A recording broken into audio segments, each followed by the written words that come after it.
இந்த வீடியோ நம்ம என்ன பார்க்க போறோம்னா, உங்க டேங்க் வந்து ரொம்ப சின்னதா இருக்கு. அதாவது நீங்க ஒரு சின்ன பவுல் தான் வச்சிருக்கீங்க. இல்ல உங்க டேங்க் சைஸ் வந்து ரொம்ப சின்னதா இருக்கு அப்டின்னா, அந்த டேங்க்ல எந்தெந்த மீன விட்டா நல்லா ஹெல்த்தியா, நல்லா சூப்பரா இருக்கும். பார்க்கறதுக்கு அட்ராக்டிவா இருக்கும் அப்டின்றத பத்தி கம்ப்ளீட்டா இந்த வீடியோல பார்க்க போறோம். வாங்க வீடியோக்குள்ள போலாம். உங்க டேங்க் சின்னதா இருக்கு. அதாவது நீங்க ஓரளவுக்கு மீடியம் சைஸ் பவுல் தான் வச்சிருக்கீங்க.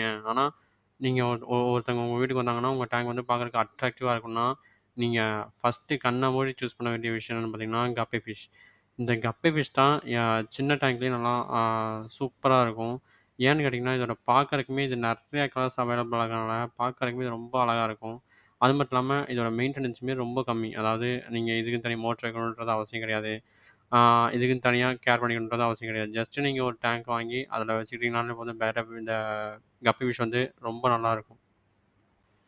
அதுக்கப்புறம் நீங்க இந்த கப்பி ஃபிஷ்க்கு அப்புறம் எந்த ஃபிஷ் வந்து உங்களோட சின்ன டேங்க் சூஸ் பண்ணலான்னு பார்த்தீங்கன்னா, ஆ அது வந்து யா கண்டிப்பா அது பீட்டா ஃபிஷ்ஷா தான் இருக்கும். ஏன்னா பீட்டா ஃபிஷ் வந்து ஒரு சின்ன டேங்க்லயுமே இது வாழும்.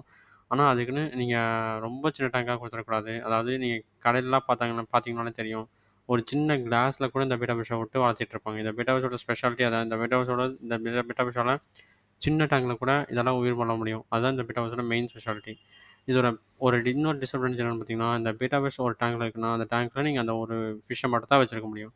வேற எந்த ஃபிஷ்ஷுமே நீங்க இந்த டேங்க்ல விட்டு வளர்த்த முடியாது. ஏன்னா, இந்த பீட்டா ஃபிஷ்ஷோட கேரக்டர் எப்புட்னா, அதோட இடத்துல அதுதான் இருக்கணும். இப்போ மத்த பீட்டா ஃபிஷ் வந்துச்சுன்னா, இது வந்து அடிச்சு விரட்ட தான் ட்ரை பண்ணும். அந்த டைம்ல அந்த பீட்டா ஃபிஷ்க்கு அடிபடும், அந்த பீட்டா ஃபிஷ்க்கு அடிபடும். இதோட ரெக்கை எல்லாமே கிழிஞ்சிட்டு, அதுக்கப்புறம் பார்க்கறதுக்கு நல்லா இருக்காது.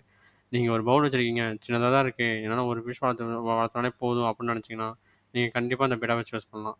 இதோட கேருமே அப்படிதான். ரொம்ப பெருசா நீங்க கேர் பண்ணிக்க தேவையில்ல. அதோட கேர் உங்களுக்கு தெரியலன்னா, மேல ஐ பட்டன்ல வீடியோ தரேன். நீங்க போய் பாருங்க. இந்த பீட்டா ஃபிஷ்க்கு அப்புறம் உங்களோட டேங்க்க நீங்க சூஸ் பண்ண வேண்டிய விஷயம் என்னன்னு பார்த்தீங்கன்னா, அது வந்து ஜீப்ரா ஃபிஷ். இந்த ஜீப்ரா ஃபிஷ் வந்து ரொம்ப சின்ன சைஸ்ல தான் இருக்கும். ஆ அதனாலேயே இது வந்து சின்ன டேங்க்ல எல்லாத்துலயுமே சூட்டபுளா இருக்கும். இதோட கேருமே ரொம்ப பெருசா நம்ம கேர் பண்ணிக்க தேவையில்ல. நம்ம இந்த லிஸ்ட்ல சொல்ற மீனுங்க எல்லாமே ரொம்ப பெருசா கேர் பண்ணிக்க வேண்டாத ஒரு மீன். அதாவது அதுக்குன்னு தனி மோட்டர் வேண்டாம். இல்ல அதுக்கு தனியா ஃபுட் நீங்க கேர் பண்ணிக்கணும். அதுக்குன்னு தனியா மெயின்டெயின் பண்ணணும் அப்படின்றது எந்த ஒரு கேருமே இல்லாத ஒரு மீன தான் நான் இந்த சொல்லிட்டு இருக்கேன். அது மட்டும் இல்லாம இந்த மாரி மீனுங்கலாம் பார்க்கறதுக்குமே நல்லாயிருக்கும். அடுத்து இந்த லிஸ்ட்ல 4தா இருக்கிறது என்னன்னு பார்த்தீங்கன்னா, நியான் டெட்ரா. இந்த நியான் டெட்ராவோட பெரிய அட்வான்டேஜ் என்னன்னு பார்த்தீங்கன்னா, இதோட முதுகுல இருக்கிற கோடு தான். அதாவது நீங்க இந்த ரூம்ல இந்த மீன வச்சுட்டு, எல்லா லைட்டையும் ஆஃப் பண்ணிட்டீங்கன்னா, அந்த ரூம் இருட்டா இருந்துச்சுன்னா, இதோட முதுகுல இருக்கிற கோடு வந்து தனியா ரேடியமாட்ட மின்னும். இது வந்து இதோட பெரிய ஸ்பெஷாலிட்டி. இது பார்க்கறதுக்கு ஜீப்ரா ஃபிஷ் மாரி தான் இருக்கும். ஆனா இதோட முதுகுல இருக்கிற கோடு தான் இதோட ஆ ஸ்பெஷாலிட்டியே. இதுவும் ஜீப்ரா ஃபிஷ் மாரி தான். நீங்க பெருசா ரொம்ப பெருசா கேர் குடுக்கணுன்ற அவசியம் கிடையாது. ஆனா, இது என்னன்னா, இது நெறைய கடையில அவைலபிள் இருக்காது. அதனால நீங்க எந்த கடையில அவைலபிளா இருக்குன்னு சொல்லிட்டு பார்த்து வாங்கிக்கணும். அடுத்து நம்ம லிஸ்ட்ல லாஸ்ட்டா இருக்கிறது என்னன்னு பார்த்தீங்கன்னா, மவுலி ஃபிஷ். இந்த ஃபிஷ் வந்து அ காமனா நெறைய கடையில அவைலபிளா இருக்கும். நீங்க ஒரு சின்ன டேங்க்ல கூட இந்த ஃபிஷ் வளர்த்தலாம். இதனோட பெரிய டிஸ்அட்வான்டேஜ் என்னன்னு பார்த்தீங்கன்னா, இந்த நெறைய ஃபிஷ்ஷா சேர்ந்து ஒரு சின்ன டேங்க்ல வளர்த்த முடியாது. நீங்க 2 ஃபிஷ் தான் வளர்த்துறீங்க அப்டின்னா, நீங்க தாராளமா இந்த மவுலி ஃபிஷ் வந்து ஓரளவுக்கு மீடியமான டேங்க்ல நீங்க வளர்த்த முடியும். இதோட கேருமே பெருசா ஒண்ணும் நீங்க குடுக்கணுன்ற அவசியம் கிடையாது. ஆ ஜஸ்ட் ஒரு டேங்க்கு, வாட்டரு அதுக்கப்புறம் ஃபுட் மட்டும் பேசிக்கா இருந்தாலே போதும். இது வந்து ரொம்ப ஈஸியா உயிர் வாழும்.